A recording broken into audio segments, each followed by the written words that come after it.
Okay. I actually installed my dimmer switch. It gave me a good task. It was very, very difficult to kind of catch on to what I had to do.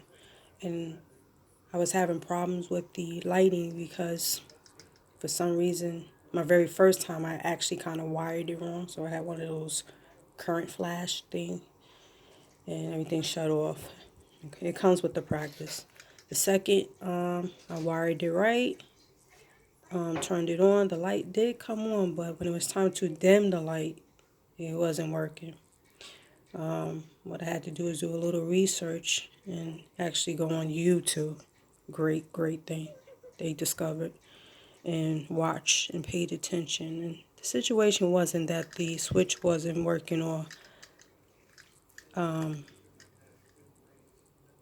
how I was doing this, the wiring. It was according to the lighting, the light. Certain bulbs do not go with the dimmer, which they was explaining. I can't explain it to you, but the light bulb has a lot to do with it.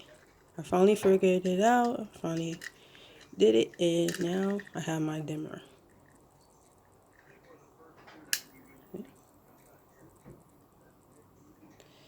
Yeah, see, it's gonna come up, and it's gonna go down.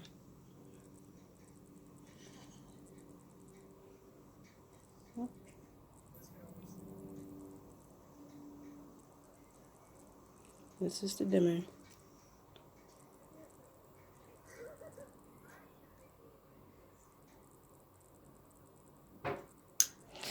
I gotta thanks my professor Yusuf, a genius man who actually taught me when I went to Brooklyn Tech. Learned all about this electrical. This is the basics, so my future is to just go into more and more of learning the components. That's the resistors, the transformers, all the batteries, relay, because it plays a very important part in the electrical field. So thanks.